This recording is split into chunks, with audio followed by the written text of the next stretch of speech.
Hey everyone, today we're going to see how to set up TypeScript in your Node.js application. Let's get started. I've created a folder called TypeScript node and I've opened it on VS Code. So on the root directory, I want you to run the command npm init which will basically set up the package.json for us. Yes, we got it. Let's just ignore this for now. And I want you to create a folder called source and I want you to create a file inside source called server.ts. Let's keep this as it is. And the next thing we need is to install a package called npm TypeScript as a dependency here. So npm install TypeScript, save dev. So this will come under the dev dependencies, got it? And I also want you to install the express package. So these are basically done. So let me explain what this TypeScript package does, okay? So let's say we have a server.ts file and let me just create a variable, let x equal to string. Hello there. Now, I'll just go to the source directory here.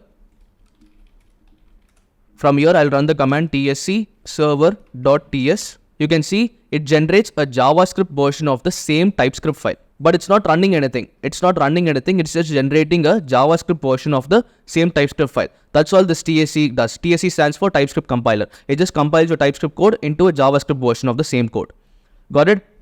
Now, let me just quickly remove this server.js. We don't need this now. Let us keep this as it is. And the next thing we need is the tsconfig.json file. That is just, as the name suggests, is just a configuration for TypeScript. Let me just quickly create that tsconfig.json. And let me quickly copy paste the configuration I already have here. Okay.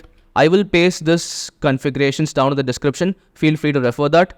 And let me quickly explain this. So target is nothing but we want our JavaScript code to be compiled down to ES5 so that it can be compatible with the older browsers. And this module is nothing but the commonjs, which is what we call the require. We'll be using the require and module.exports in the server-side JavaScript, right? That is what commonjs does.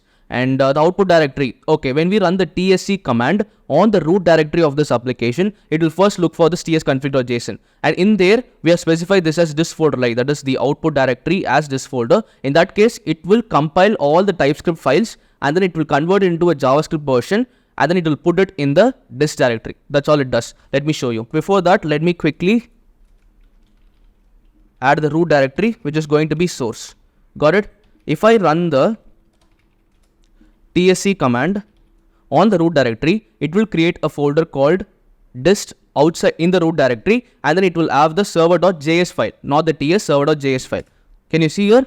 So all it does, it basically goes into the source, it runs all the TypeScript files and it puts it in the dist folder. That's all this output and root directory does. I'm not sure if you have noticed, but tsc command line do not execute the TypeScript file. It just compiles it into JavaScript. But we need something to run the TypeScript file, right? That's where something called tsnode comes in. So what I'll do, npm install tsnode, and also I need one more thing called types/node. So when we are using TypeScript, right, we will be specifying types for each and every variable declarations, and for everything related to node, we need types for it. So we will just install the types related to node and this tsnode as well, and we will install it as save dev.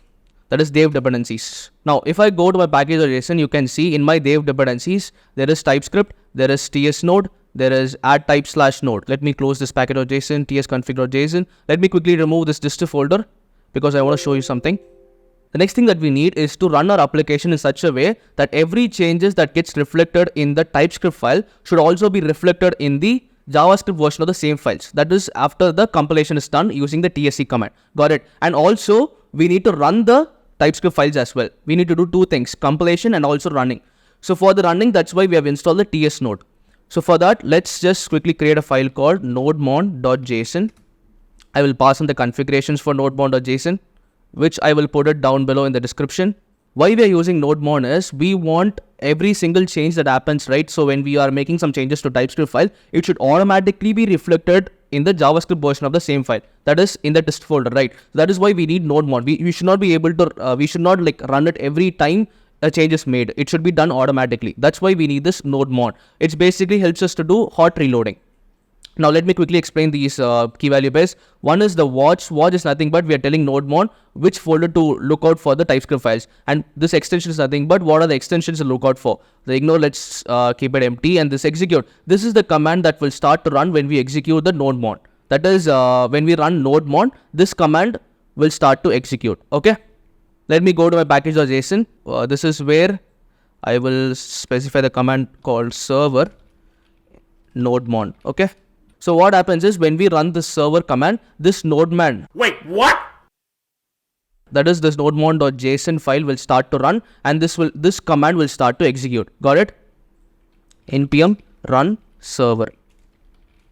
Got it? So any changes that we make on the source directory will be reflected in the dist folder. As you can see here, there is a file called server.js. There is a file called server.js.map. Now let's quickly set up a proper Express server. Okay. For that, you need two things, which is you need to install the Express. If you have already installed, you don't have to do it. And the next thing we need is the types/express, and we can put this as save dev.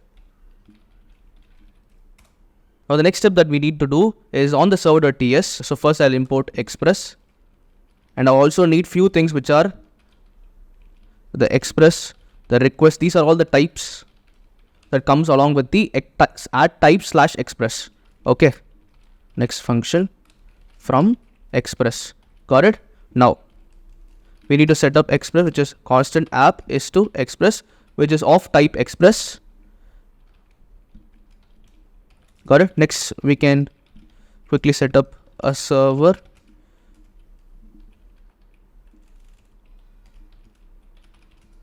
Console.log.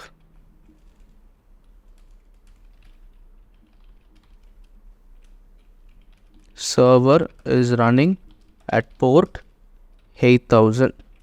Nice. The port is 8000. Got it? Now, the next thing that we need to do is set up a simple get route here. And this is going to be request, this is going to be response, this is going to be next. And here, this request is nothing but the type request that we called from the express package. And this is nothing but the response type, and this is nothing but the next function. Got it? So these are the types. This is how you have to write TypeScript plus Node.js code. Okay. You have to specify types for all the parameters that you define. If you're not doing it, it will still work, but it just kind of defies the whole idea of using TypeScript. Now, constant, let me just return something here. Return response.json data TypeScript file TypeScript plus Node.js setup. Got it? So this is done. Let's just quickly run the application. npm run server. Super. Now let's go to the browser. As you can see, I've got the data returned here, TypeScript plus Node.js setup. That's how you set up TypeScript with Node.js application. Feel free to comment down your doubts, and I'll be happy to help them.